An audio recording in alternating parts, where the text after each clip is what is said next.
दीदी जी पहुंच चुके हैं। हार्दिक अभिनंदन कर रहे हैं। हमारे जनक कुंज के विशेष ज्योति दीदी दुबई से आज हमारे बीच में है। आदरणीय संतोष दीदी और ज्योति दीदी आज हमारी इस भट्ठी को अग्रसर कर रहे हैं। तो आज भट्ठी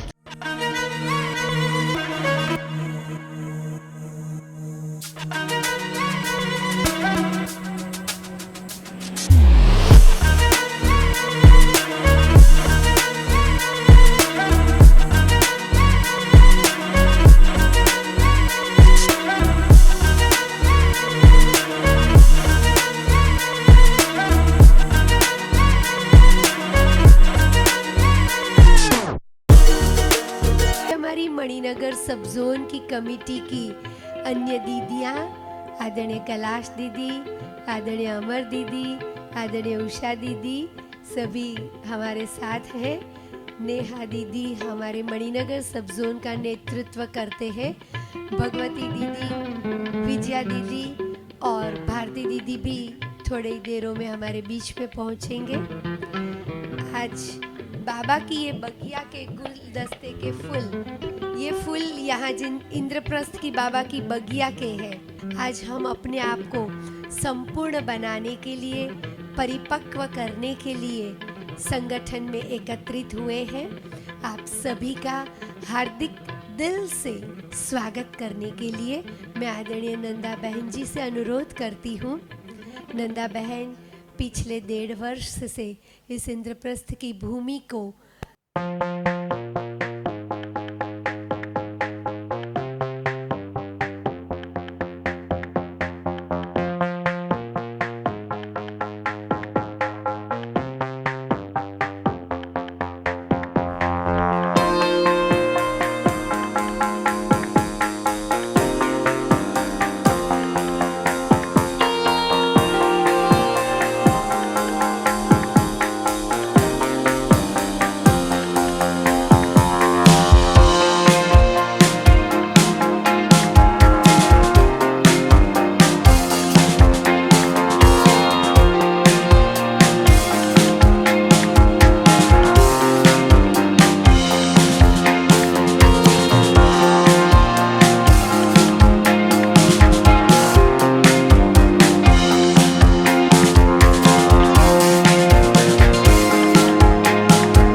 परम शिक्षक, परम सतगुरु,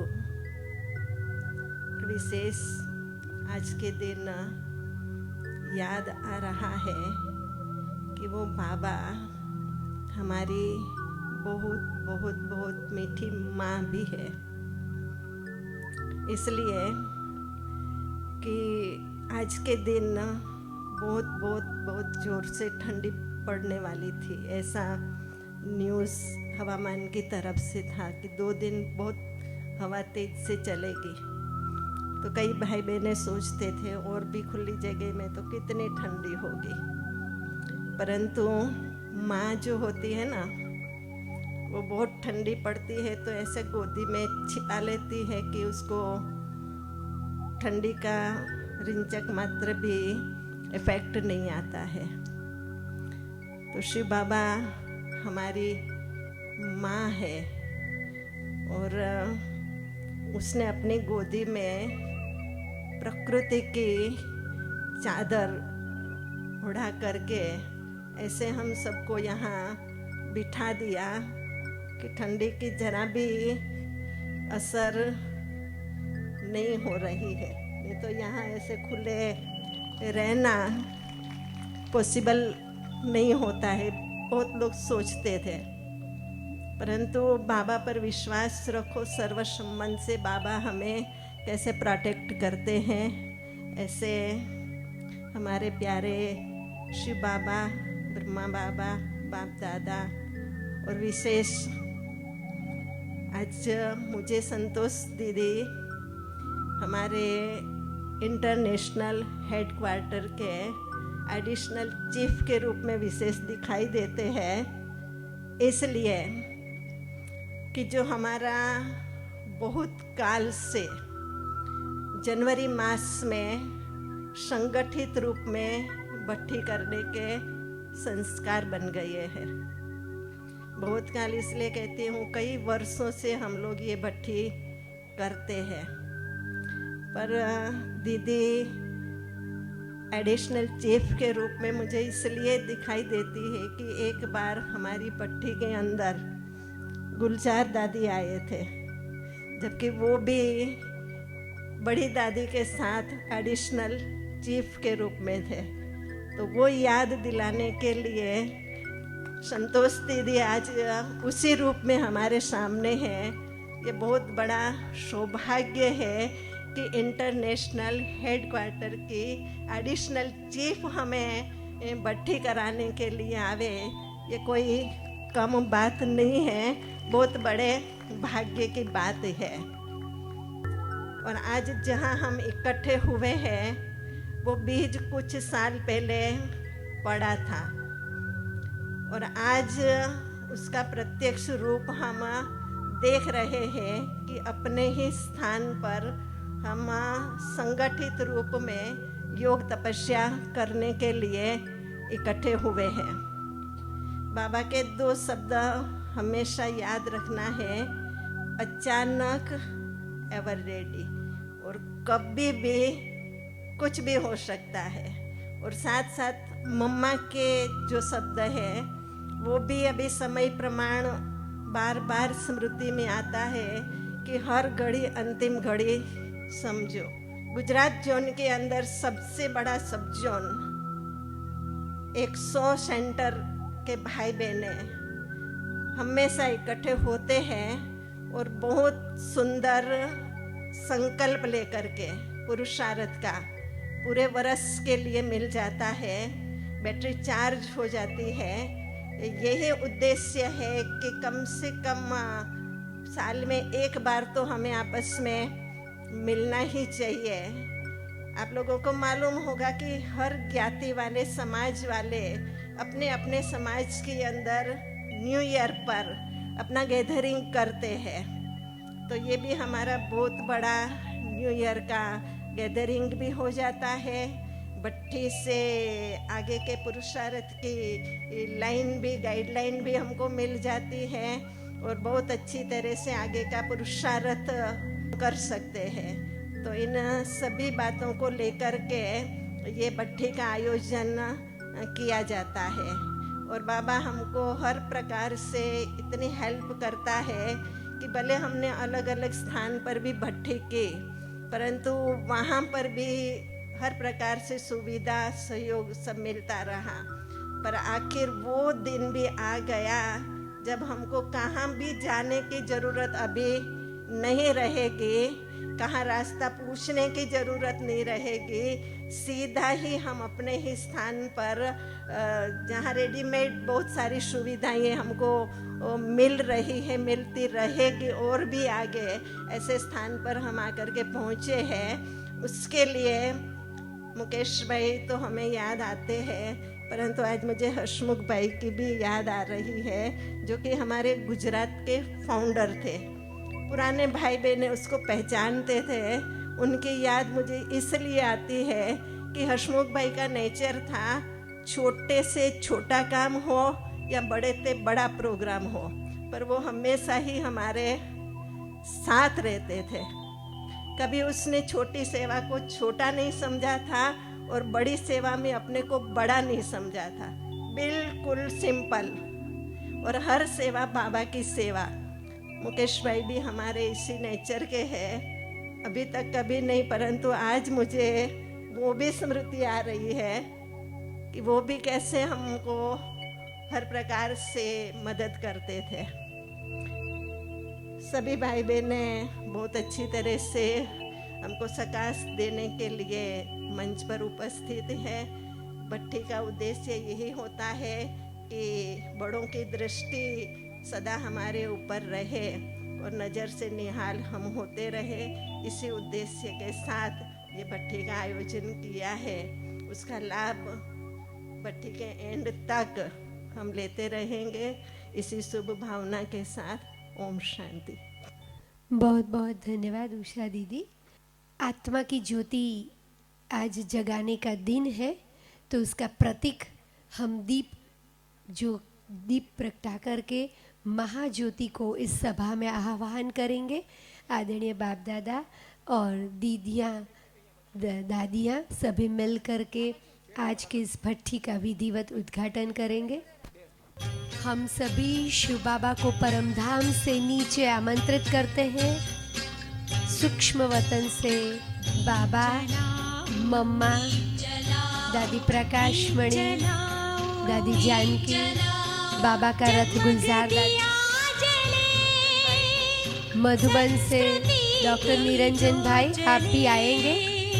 मधुबन से डॉक्टर निरंजन भाई, आप दीप प्रज्वलन विधि में साथ होंगे।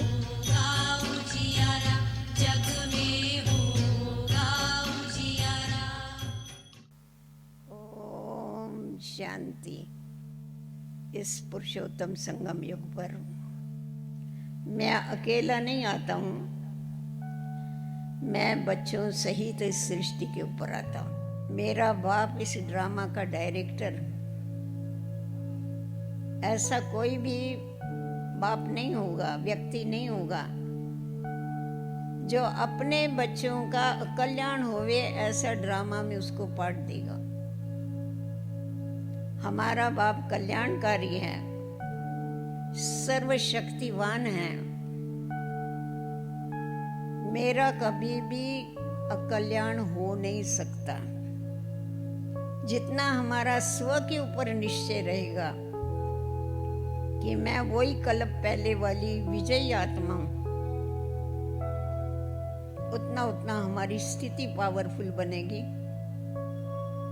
और विजय प्राप्त कराने वाला सर्वशक्तिवान मेरा बाप है, ये याद रहेगा तो कभी भी हमारी किसी भी बात में ना हार होगी और ना हम हिलेगे डुलेंगे।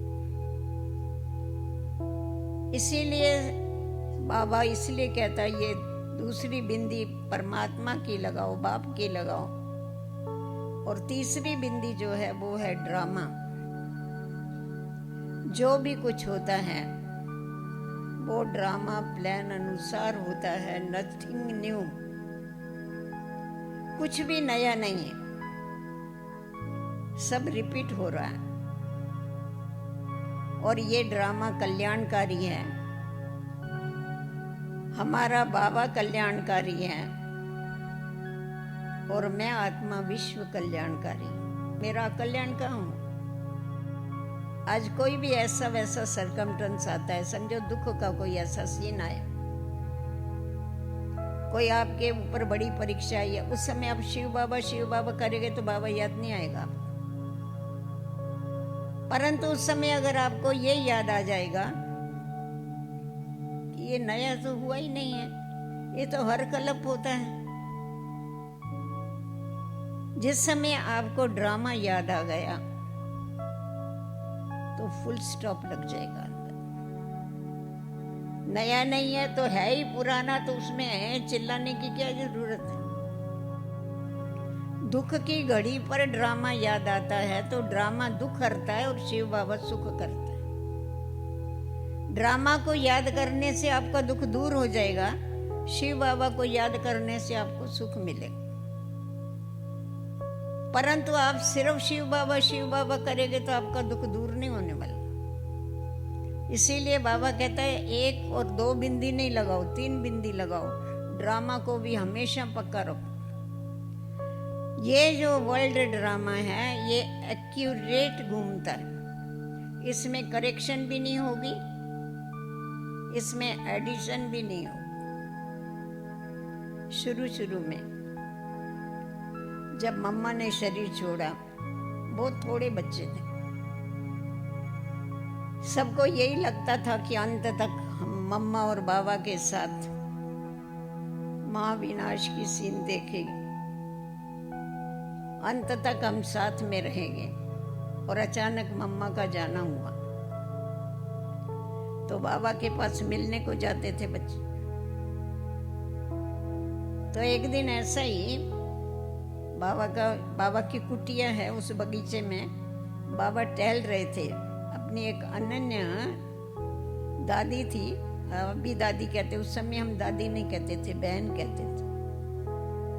और जो ये बड़ी दादियां हैं ना, इनको हम दीदी कहते थे उस समय। तो वो उनके साथ टहल रही थी बाबा के साथ।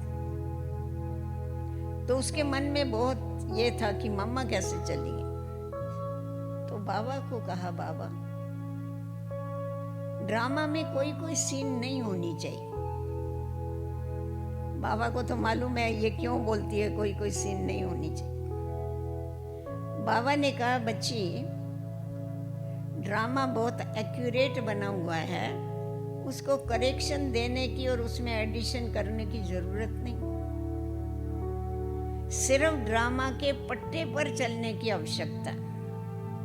जैसे ट्रेन पटरी पर चलती है तो ठीक चलती है, पर पटरी छोड़ के चलेगी तो एक्सीडेंट होगा।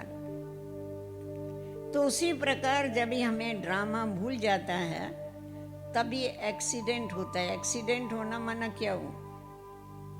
दुख मिलता है ना, उससे तो तकलीफ होती है ना। तो ड्रामा भूल जाएगा तो खुद का जो पार्ट है ना, उसको भी साक्षी होकर के पार्ट को प्ले नहीं कर सकेंगे। स्थिति को पावरफुल बनाने के लिए साक्षी और साथी, ये 2 बातों को पक्का करके रखना। ड्रामा एक्यूरेट घूमता है, मुझे साक्षी होकर के इस ड्रामा को देखना है। शुरू में हम छोटे थे तभी नए पिक्चर निकले थे, वो मूवी चलती थी, टाकी नहीं थी उस समय। तो गांव में जाते थे पिक्चर देखने को, कभी कभार ऐसा। तो गांव वाले बहुत लोग आते थे, वो भी पहले बैठने को कुर्सियां भी नहीं होती थी उस जमाने में, ऐसा बोरियां और दरियां लेके जाते थे, बैठते थे वहां जाके। तो सामने चलता था ना, तो फिर सामने देखेंगे चोर भाग रहा है, वो गांव वाले खड़े हो, अरे भाग भाग भाग, तेरे पीछे देख देख देख, तेरे पीछे पुलिस है। अरे वो ड्रामा है, तुम देख रहे हैं, वो कोई सच्चा थोड़ा ही होता है। परंतु कॉन्शियस में आ जाते थे। नहीं तो देखना चाहिए कि हम तो साक्षी है, देखने वाले हैं, ये एक्ट करने वाले अलग है। वो भूल जाता है तो क्या होता है, उसका रूप बन जाते हैं। आज भी हम देखते हैं ना, किसी बहुत क्रिकेट प्रेमी होते हैं ना, तो देख रहे हैं, समझो टीवी में देख रहे हैं मैच, देखते देखते उनका जो ग्रुप है उसको हार हो जाती है, इधर इनका हार्ट फेल हो जाता है। अरे तुम मरने के लिए देख रहे थे क्या? देखो, साक्षी दृष्टिया की स्टेज अगर भूल गई तो उससे नुकसान कितना बड़ा हो। तो उसी प्रकार जब हम आपस में व्यवहार में आते हैं, खुद का पार्ट प्ले करते हैं, उस समय हमारे को साक्षी होकर के रहना है। साक्षी अर्थात ही न्यारा, गीता में भी है, हे अर्जुन साक्षी दृष्टिया होकर के देख। दृश्य अलग है, तू अलग है देखने वाला। खुद का पार्ट भी साक्षी होकर के बजाओ। प्रकाशमणि दादी से कभी पूछेगे ना, दादी ये बात ऐसी है, आपका इस पर क्या विचार है? दादी कहती थी दादी का ऐसा विचार है। दादी का ऐसा विचार है माना वो अलग है और दादी अलग। वो अनुभव होता था ना कि वो खुद को अलग समझती है, दादी अलग, वो पार्ट उसका अलग है। तो खुद के लिए भी साक्षी होके पार्ट बजाओ और दूसरे को भी साक्षी होकर के देखो। हर एक कोई इस ड्रामा के बंधन में बांधा हुआ है, इस बात को भूल जाते हैं। इसीलिए क्या होता है, संस्कारों का टकराव होता है। जो आपसी स्नेह होना चाहिए उसके बजाय क्या होता है, ईर्ष्या। किसी के लिए ईर्ष्या आएगी, किसी के लिए वैर आएगा, किसी के लिए द्वेष आएगा, किसी के लिए क्रोध आएगा। तो ड्रामा भूल गया ना। मनोहर दादी बहुत अच्छी बात सुनाती। कहा एक बारी क्या हुआ, क्योंकि वैरायटी ड्रामा ऐसा थोड़े ही, जो 550 रहते थे जो यज्ञ में, तो सबके एक जैसे संस्कार थे सब। बाबा हमेशा कहता था ये वन की काठी है। वन समझते हो, अलग अलग जंगलों में से अलग अलग ये लकड़ियां आई हुई है, तो अलग अलग ही होगी सब। तो कहा एक बारी मेरे को एक साथी मिली, एकदम खरमग्स। मैं जो बोलेगी उल्टा काम करेगी, जो बोलो उल्टा काम करेगी। अरे कितना भी समझाओ तो उल्टा काम करे। आखिर तंग हो गई, उसको चला चला। अभी भी ऐसे बहुत मिलते हैं। तो गई बाबा के पास, बाबा को बोला बाबा, यज्ञ में शुरू में कराची, बाबा को बोला बाबा ये फलानी है ना, ये इसको बदली कर देना चाहिए, मेरे को कोई दूसरा साथी दे दो। बाबा ने कहा नहीं, तेरे को इसी साथी को चलाना है। तो बोला अच्छा बाबा, फिर आप उसको समझाओ, ये ऐसा ऐसा करती है, मैं जो बोलती हूँ मेरा तो सुनती नहीं, आप समझाओ। बाबा ने कहा ठीक है मैं समझा दूंगा। ठीक है मैं समझाता हूँ। बाबा ने उसको समझाया। कुत्ते की पूंछ तो टेढ़ी की टेढ़ी रहेगी। फिर 15 दिन हो गए, 20 दिन हो गए, वो तो जैसा चलना था वैसा ही चलती थी। फिर ये गई बाबा के पास, बाबा आपने उसको समझाया? बाबा ने कहा हाँ मैंने समझाया। बोला बाबा उसमें तो कोई फर्क नहीं पड़ा, वो तो जैसी थी वैसी चल रही है। बाबा आप फिर से उसको समझाओ। बाबा ने कहा अच्छा मैं फिर समझाता। फिर बाबा ने उसको समझाया, फिर जैसे थे वैसे। एक आध दिन अच्छी चली, फिर जैसी तैसी। फिर तीसरी बार ये बाबा के पास गई मनोहर दादी। बोला बाबा अभी मेहरबानी करके उसको बदली करो, मैं बहुत तंग आ गई उससे। बाबा ने कहा बच्ची मेरे को ये बताओ, तुमको सतयुग में दासी चाहिए या नहीं चाहिए? बोला मेरे को इतना प्यार आया उस बहन के लिए, मैं जाके गले लगी उसके कि अरे मेरे को यहाँ से दासी मेरे लिए बन रही, मैं काहे को हैरान हो रही हूँ। अभी जिसको दासी बनना है तुम रानी तो नहीं बना सकेगी उसको। तो हर एक आत्मा जो है वो अपने पार्ट में बांधी हुई। बाबा क्यों बोलता है ये बिंदी लगाओ? ड्रामा की बिंदी किसके लिए बोलता है? इसलिए बोलता है जब आपस में तुम व्यवहार में आते हो, साक्षी होके देखो उसका ये पार्ट। वैसे भी ड्रामा में होता है ना, कोई अच्छे एक्टर होंगे, कोई उल्टे दिमाग वाले एक्टर होंगे, तो उसको देखते समय हमारे को तो कोई फर्क नहीं पड़ता है, वो जैसा भी हम समझते ना ये तो उसका पार्ट है, टेम्पररी पार्ट है इसका। तो क्या है, जब ये बात याद रहती है, साक्षी मीन्स न्यारा। न्यारा होके जितना पार्ट बजाते हैं उतना हम सबके प्यारे बन सकते हैं, ईश्वर के भी प्यारे बनते हैं। परंतु अगर वो कॉन्शियस बैठ जाता है, हमारे को खुद का पार्ट का भी कॉन्शियस बैठ जाता है, हम फलाने हैं, मेरा ये पार्ट है, मेरी बुद्धि है, मेरी ये विशेषता है, मेरा माना माया का फेरा। तभी बाबा ने हम बच्चों को बताया ना, मैं और मेरा ये दो दरवाजे माया के आने के, इसको बंद करो, डबल लॉक लगाओ, क्योंकि डबल दरवाजे। डबल लॉक क्या है? बाबा और सेवा। आप बिजी हो जाओ, बाबा और सेवा में बिजी हो जाओ, डबल लॉक लग जाएगा। माया की ताकत नहीं आनी, दरवाजा ही खुला नहीं होगा तो कहां से आए? हम दरवाजे खोल के आराम से बैठे रहते, माया नहीं आएगी। इसीलिए साक्षी बन जाओ, न्यारे बन जाओ, और सदैव साथी को साथ रख करके चलो। अकेले क्यों चलते हैं? किसी को भी लूटना होता है तो उसको अकेला करते हैं ना, जरा साइड में बुलाए गए तो जल्दी लूट सकते हैं। तो माया भी अकेला करती है, साथी से साथ तुड़वाती है, हमारा बुद्धि का योग तुड़वा के अपने साथ रख। आप देखो जानकी दादी को लास्ट में एक ही पाठ उसका पक्का था, मैं कौन मेरा कौन, था या नहीं? कभी भी मिले, किसी को भी मिले, एक ही बात पक्का कराएगी, मैं कौन मेरा कौन। मैं बोलती थी हमको बरस हो गए ये पक्का करते करते, दादी को तो पक्का हो गया मैं कौन और मेरा कौन। तो इसीलिए सबको साक्षी होके देखे, न्यारा होकर के देखे। यहाँ तक न्यारा आपको क्या बतावे, ये हमारी दादियाँ इतनी वंडरफुल। जानकी दादी 103 बरस की थी, प्रकाशमणि दादी कोई छोटी थोड़ी थी, सब बुजुर्ग थे।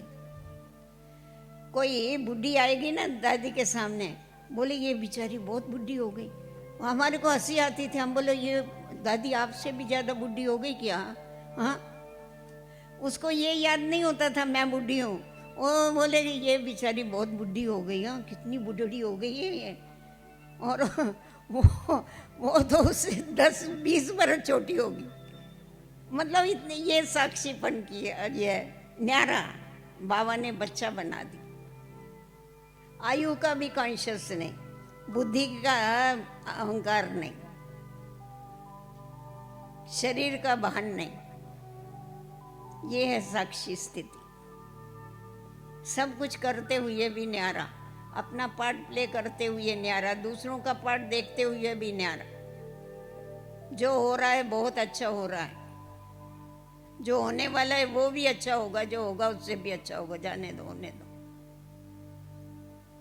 तो इसमें क्या है, हमारा व्यर्थ चिंतन बंद हो जाए। ड्रामा को याद करने से व्यर्थ चिंतन बंद हो जाए। जब यज्ञ की स्थापना हुई तो ऑलमाइटी बाबा ने बहुत सारे जो अपने गुह्य राज है ड्रामा के, ज्ञान के, जैसा आत्मा 84 लाख योनि नहीं लेती है, परमात्मा सर्वव्यापी नहीं है, गीता का भगवान कौन है, ये जो भी हमारे गुह्य राज है ना, ऑलमाइटी बाबा ने संदेशी के द्वारा स्पष्ट करके बताए। ब्रिजेंद्र दादी को कहा ये जो कपाट है ना, लकड़े का जो कपाट है ना, ये कल सवेरे 9 बजे गिरने वाला है। उसने बोला ठीक है। फिर थोड़ी देर के बाद उसको कहा अगर समझो बाबा ने तुमको बोला 9 बजे ये कपाट गिरने वाला है और कल अगर 9:30 बज गया ये कपाट नहीं गिरा तो तुमको संशय आएगा? उसने कहा मेरे को जरूर संशय आएगा, क्योंकि आप भगवान हैं, भगवान बोलता है 9 बजे कपाट गिरेगा और नहीं गिरा तो मेरे को तो संशय आएगा ना कि भगवान है कि कौन है, या झूठ बोलता है, ये क्या करना। बाबा ने कहा यही पॉइंट तुम्हारी वीक है बच्चों की। बाबा ने कहा 9 बजे कपाट गिरेगा, ये ड्रामा प्लान अनुसार कहा। दूसरे दिन 9 बजे कपाट नहीं गिरा, ये भी ड्रामा प्लान अनुसार नहीं गिरा। ड्रामा इतना पक्का होना चाहिए, बाबा ने बोला वो भी ड्रामा अनुसार, नहीं हुआ वो भी ड्रामा अनुसार। फिर उसके बाद बाबा ने ये ड्रामा के सारे राज समझाए, क्योंकि ये ड्रामा बड़ा कल्याणकारी ड्रामा है। अगर हम एक बात को समझ लेवे कि ये संगम युग, ये ड्रामा की शूटिंग का समय, जब ड्रामा शूट होता है तो हर एक एक्टर का खुद के तरफ ध्यान रहता है कि मेरा पार्ट एक्यूरेट चलना चाहिए।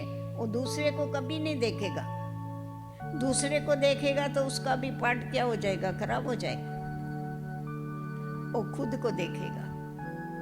सबको देखने का काम डायरेक्टर का है, उसका काम नहीं है। तो इतना ध्यान अगर हमारे ऊपर है, बाबा क्यों हमको कहता है कि ये कलप रिपीट होता है। बच्चे अभी फेल हुए ना, हर कलप फेल होना पड़ेगा।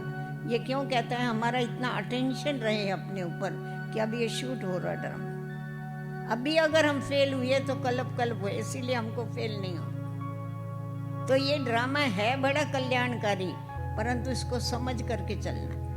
कोई उल्टा घुमाता है, स्वदर्शन चक्र ऐसा घुमाना चाहिए, उसके बदले ऐसा घुमाएंगे तो क्या होता है, ऐसा घुमाएंगे ना तो आप माया के गले काटेंगे, ऐसा करेंगे तो आपका गला कट जाएगा। ड्रामा में होगा तो हो जाएगा, हो गया। जो पुरुषार्थहीन होते हैं ना वो ऐसा कहेंगे, ड्रामा में होगा तो हो जाएगा ना, हमारा ड्रामा में पार्ट होगा तो हो जाएगा। बाबा कहता है ड्रामा किसको कहेंगे, जो बीती सो ड्रामा। आने वाले को ड्रामा नहीं कहना, बीती को ड्रामा, बीती को फुल स्टॉप लगाओ। कोई ड्रामा भी कहते रहते और रोते भी रहते। ड्रामा में मेरा पार्ट ही ऐसा है, मेरे पार्ट, रोते का है, ड्रामा में पार्ट है तो बजाओ ना। घबराते हैं, परिस्थितियों को देख के घबराते हैं। कहेंगे सारी परीक्षाएं मेरी आनी है, मेरे ऊपर मुसीबतें आनी है। ये क्या है, बाबा हमको मदद ही नहीं करता, इतना सब कुछ होता है। हाँ, तो हम उनको समझाते हैं, देखो जिसको बड़ी डिग्री देनी होती है उसको ज्यादा परीक्षा देनी पड़ती है कि नहीं, और डिफिकल्ट परीक्षा देनी पड़ती है। तो आपकी ऊंचा पद है इसीलिए आपके पास ज्यादा आता है। तो ऐसा समझो ना, आप साक्षी हो जाओ तो आपको आनंद आएगा कि भले आवे ना आता है तो क्या होने वाला है। ज्यादा परीक्षा आएगी तो ज्यादा मार्क्स लेंगे हम, अपने ऊपर ध्यान रख के, पढ़ाई के ऊपर ध्यान रख। बाबा ने हम बच्चों को सब रहस्य समझाए हुए है, परंतु हम अलबेले बन करके क्या करते हैं, भूल जाते, छोड़ देते हैं। पर अगर सदैव हम याद रखें, बाबा ने जो सुनाया हुआ है वो सदैव अगर याद रहे ना हमारे को, तो समय के ऊपर क्या होता है, हमें ये सब बातें बहुत काम में आती। तो साक्षी दृष्टिया की स्टेज के ऊपर रहना अर्थात ही क्या करना, एकदम डिटैच होकर के रहो। बाबा कैसे डिटैच होके रहा, बाबा की किसी के साथ अटैचमेंट नहीं थी, उसकी देह के साथ ही अटैचमेंट नहीं थी, और किसके साथ हो। जिस दिन से बाबा ने शिव बाबा को अपना रथ दिया, उसके बाद कभी भी बाबा के मुख से हम लोगों ने ये नहीं सुना कि ये शरीर मेरा है। बाबा हमेशा ये कहता था, ये शिव बाबा का रथ है, ये हुसैन का घोड़ा है। जिसने कभी शरीर ही नहीं समझा अपने, कितना डिटैच, सबके साथ रहते हुए भी कितना न्यारा, बच्चों को भी न्यारा बना। सिर्फ खुद नहीं न्यारा रहा, बच्चों को भी न्यारा रहा। साक्षी दृष्टिया ही नष्टो मोह बनाता है। साक्षी होकर नहीं देखेंगे तो अपना समझेंगे ना, साक्षी होकर के अगर नहीं देखेंगे ना ड्रामा को तो अपना समझेंगे ये मेरा है। पर साक्षी होके पाठ बजाएंगे तो, न्यारी होके पाठ बजाएंगे तो कुछ भी मेरा नहीं। साक्षी बनने में बहुत फायदा है, न्यारा बनने में बहुत फायदा है। इसीलिए कमल पुष्प के समान कीचड़ में रहते भी उससे न्यारा। ब्रिजेंद्र दादी बताती थी, एक बारी क्या हुआ, देखो बाबा ने कितना फाउंडेशन को कितना पक्का किया। आज हमारा जो इतना ईश्वरीय विश्वविद्यालय बड़ा, इतना सारा कहाँ जाके पहुंचा, एक जरा सा पौधा कहाँ जाके पहुंचा, क्योंकि इसका फाउंडेशन बहुत पक्का डाला है बाबा। एक भाई था, वो कोई सुतार नहीं था, परंतु वहाँ तो सब चप्पल भी अपने हाथ से सीने की है। यज्ञ में तो चप्पल भी हाथ से सीते थे। निर्मल शांत दादी टीचर थी चप्पल सिलाई करने वाली। देखो कितना देह अभिमान तोड़वाया बाबा ने। कभी पानी का गिलास नहीं उठाने वाली, वो चप्पलें बैठ के सीवे। तो एक एक की बहुत वंडरफुल हिस्ट्री है।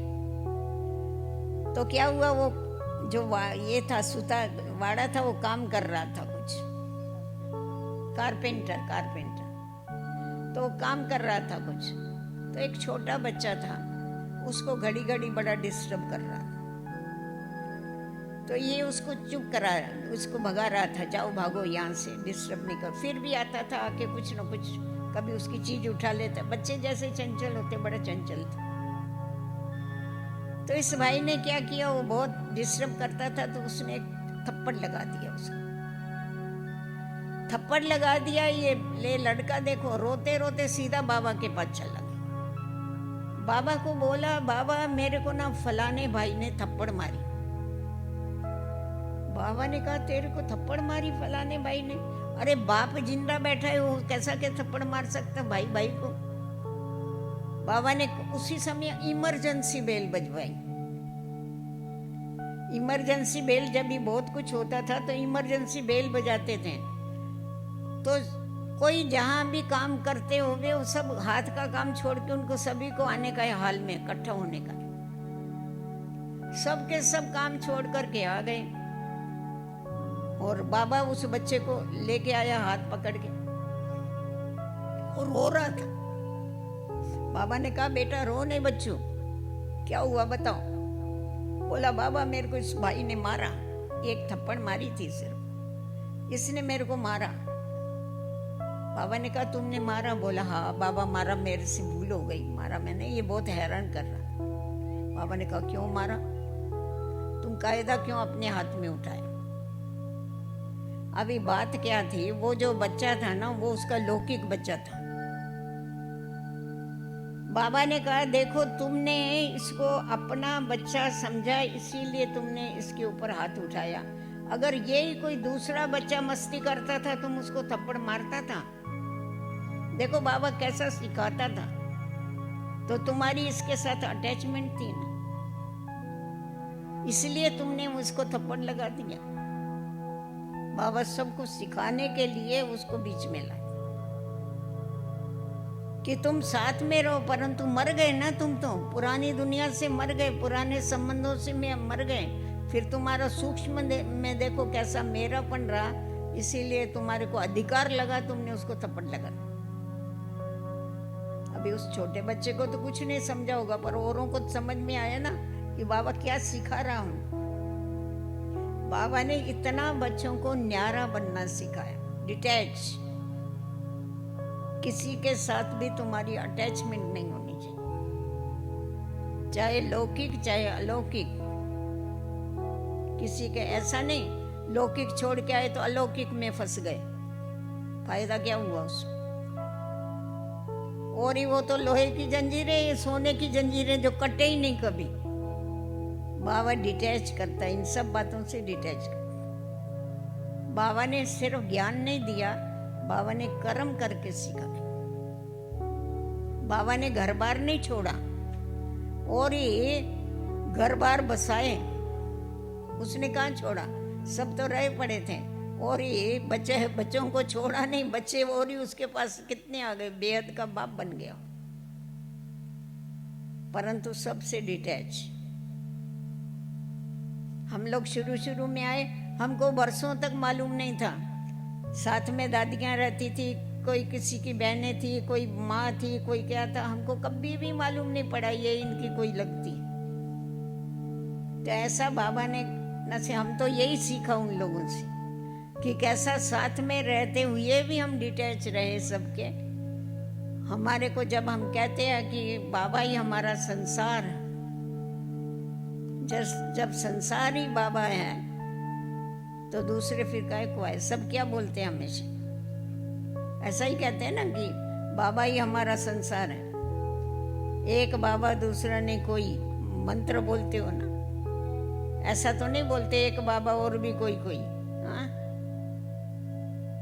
और कोई भी नहीं, एक ही बाबा हमारा, सारे रिश्ते हमारे उसके साथ।